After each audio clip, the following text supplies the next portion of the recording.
Julius Evola, As Duas Faces do Liberalismo.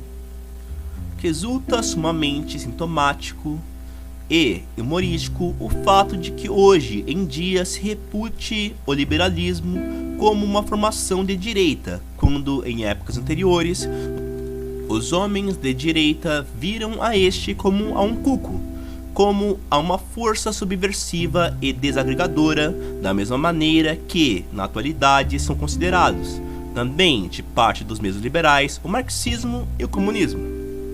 Em efeito, a partir de 1848, o liberalismo, o nacionalismo revolucionário e a ideologia maçônica antitradicional apareceram na Europa como fenômenos estritamente vinculados entre si, e é sempre interessante revisar os antigos exemplares da publicação Civilita Católica para ver como essa se expressava em relação ao liberalismo daquela época.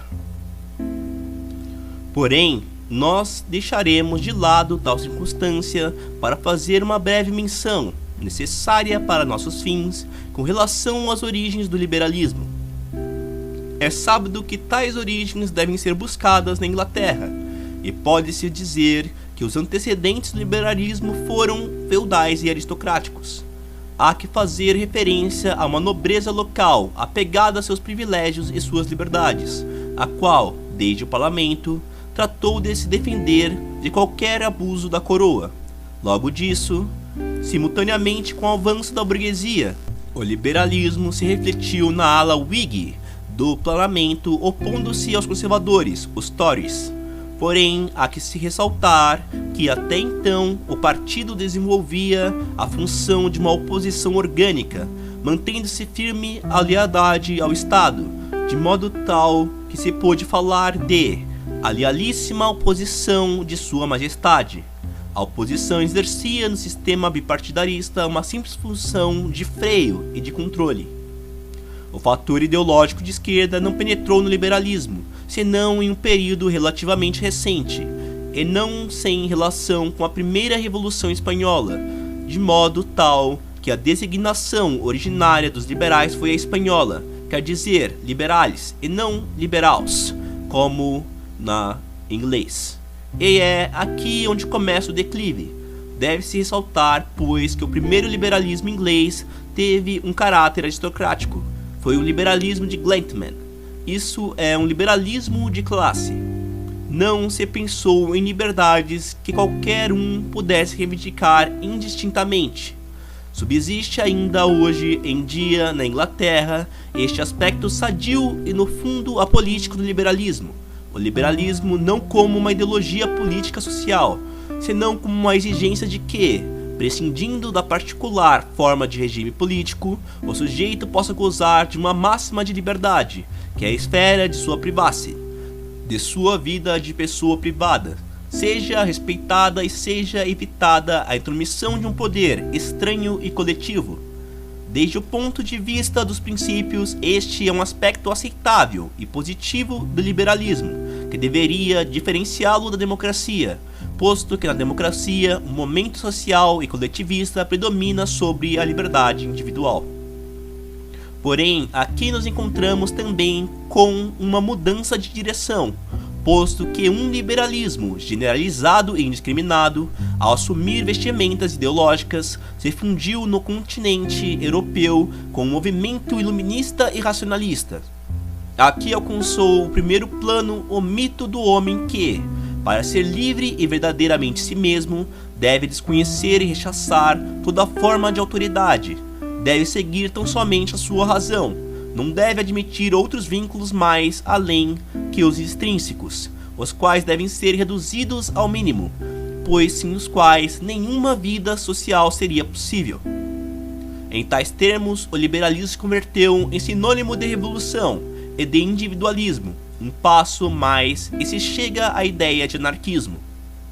O elemento primário é visto no indivíduo, no sujeito, e aqui são introduzidas duas pesadas hipotecas sob a direção do que Croce denominou como a religião da liberdade, porém que nós denominaríamos melhor como fetichismo da liberdade. A primeira hipoteca é que o indivíduo já se encontra evoluído e consciente, portanto capaz de reconhecer por si mesmo ou de criar qualquer valor. A segunda é que do conjunto dos sujeitos humanos deixados no estado total de liberdade, laissez-faire, laissez-aller, possa surgir de maneira milagrosa uma ordem sólida e estável, pelo que teria que recorrer à concepção teológica de Leibniz, da denominada harmonia pré-estabelecida pela providência, de modo tal que, para usar uma comparação, ainda que as engrenagens do relógio funcionem, cada um por sua conta, o relógio em seu conjunto marcará sempre a hora exata. A nível econômico, do liberalismo deriva o liberalismo, ou economia de mercado, que pode denominar-se como aplicação do individualismo ao campo econômico produtivo, apertado por uma idêntica utopia otimista em relação a uma ordem que nasce por si mesma e que é capaz de tutelar verdadeiramente a proclamada liberdade. Bem sabemos aonde vai parar a liberdade do mais fraco em um regime de competição desenfreada e piratesca, tal como acontece em nossos dias não só entre os indivíduos, senão entre as nações ricas e pobres. O espetáculo que hoje nos mostra o mundo moderno é um cru testemunho do arbitrárias que sejam tais posições. Chegados a este ponto, podemos tirar algumas conclusões. O liberalismo ideológico, nos termos recém-explicados, é evidentemente incompatível com o ideal de um verdadeiro Estado de direita. Não se pode aceitar a premissa individualista, nem o rechaço fundamental por todo tipo de autoridade superior. A concepção individualista tem um caráter inorgânico. A suposta reivindicação da dignidade do sujeito se resolve, no fundo, em uma redução da mesma através de uma premissa igualitária e niveladora.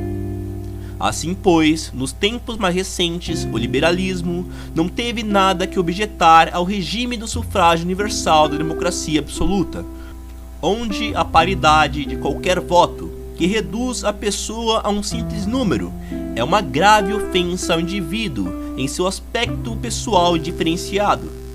Logo, em matéria de liberdade, se descuida a essencial distinção entre a liberdade em relação a algo e a liberdade para algo, quer dizer, para fazer algo. Tem muito pouco sentido se manifestar cioso em relação à primeira liberdade, da liberdade externa, quando não se sabe indicar ideias e fins políticos superiores em função dos quais o uso da mesma adquire um verdadeiro significado. A concepção básica de um verdadeiro Estado, de um Estado de direita, é orgânica e não individualista. Mas, se o liberalismo, remetendo-se à sua tradição pré-ideológica e pré-iluminista, se limitasse a defender a maior liberdade possível da esfera individual privada, a combater toda intromissão abusiva ou desnecessária na mesma de poderes públicos e sociais, se o mesmo servisse de limite às tendências totalitárias em sentido negativo e opressivo, se defendesse o princípio de liberdades parciais, se bem o mesmo deveria defender também a ideia de corpos intermediários, dotados justamente de autonomias parciais, entre a vértice e a base do Estado, o que levaria diretamente ao corporativismo. Se estivesse disposto a reconhecer um Estado omnia potens, mas não omnia facens, Heinrich, quer dizer que exerce uma autoridade superior sem se intrometer em tudo, a contribuição liberal seria mais positiva, em especial se temos em conta a atual situação italiana. Poderia ser também positiva a separação, profunda pelo liberalismo ideológico, da esfera política em relação à eclesiástica, sempre que isso não significa a laicização materialista da primeira. Não obstante, aqui se encontraria um obstáculo insuperável, posto que o liberalismo tem uma fobia por tudo que pode assegurar à autoridade estatal um fundamento superior e espiritual, e professa um fetichismo pelo denominado Estado de Direito, quer dizer, um estado de legalidade abstrata, como se a legalidade existisse fora da história, é como se o direito e a Constituição caíssem do céu e com caráter de irrevogabilidade.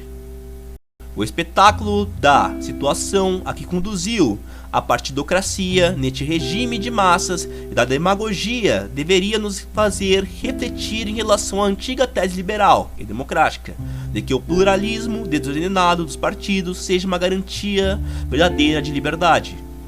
E em relação à liberdade reivindicada a qualquer preço e em qualquer plano.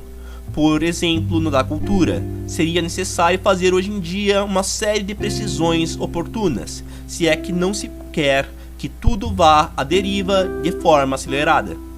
Hoje em dia, se pode ver muito bem de que coisas o homem moderno, convertido finalmente em adulto e consciente, de acordo ao liberalismo e à democracia progressista, se tornou capaz nos últimos tempos com sua liberdade, a que muitas vezes foi a de produzir sistematicamente vacilos ideológicos e culturais que estão levando à dissolução a toda uma civilização. Porém, em relação a isso, o discurso seria demasiado longo e nos retiraria do marco de nossa análise. Supomos que, com essas notas, ainda de uma maneira extremamente resumida, foi posto em evidência, desde o ponto de vista da direita, tudo aquilo de positivo e negativo possa nos apresentar o liberalismo.